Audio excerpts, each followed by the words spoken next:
நீ என்ன மாதம்பட்டி ரங்கராஜுக்கு சப்போர்ட் பண்ணி பேசியிருக்க?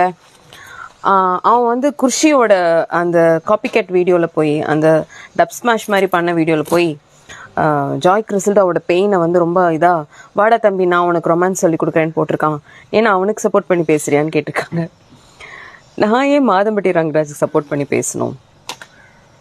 மாதம்பட்டி ரங்கராஜ் வந்து பயங்கர smart, both externally and internally. அதனால தான் அவரால் ஹாப்பியாக இருக்க முடியுது. ஜாய் கிறிசல்டாக்கு அது தெரியல, அவ்வளோதான்.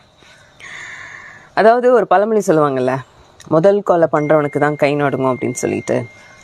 எனக்கு என்னமோ இது முதல் கொலை மாதிரி தெரியல, எனக்கு அப்படி தோணுது.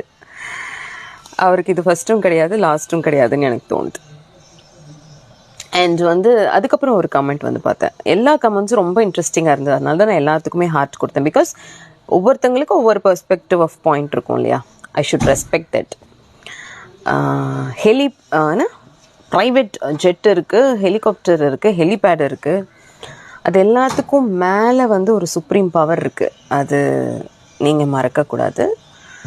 நான் எப்போவுமே மறக்க மாட்டேன். மாதம்பட்டி ரங்கராஜுக்கு மேபி கொஞ்ச நாளில் அந்த சுப்ரீம் பவரோட கர்மிக் எனர்ஜி அப்படின்னா என்னங்கிறது தெரியும். அப்படிலாம் யாரும் தப்பிக்க முடியாதுங்க. இந்தியன் கவர்மெண்ட், இந்தியன் லா, டெமோக்ரஸி இதெல்லாம் வேறு. இந்த பெண் சாபம் அதெல்லாம் விட்டுருங்க, ஆண் சாபத்துக்கும் வேல்யூ இருக்குது. பட் வந்து அவர் 2 பேரையுமே வந்து ரொம்ப ஸ்மார்ட்டாக யூஸ் பண்ணதுக்கு வந்து ஆண்டவன் வந்து சூப்பராக ஒரு கிளாஸ் எடுப்பான் ரங்கராஜுக்கு. அது நம்மளாம் பார்ப்போம். அவர் தான் செலிப்ரிட்டி ஆச்சே, கண்டிப்பாக அதுவும் இது வெளியே வந்திருக்குன்னா அதுவும் வெளியே வரும். பட் நம்மளாம் கொஞ்சம் வெயிட் பண்ணோம். Have a good day.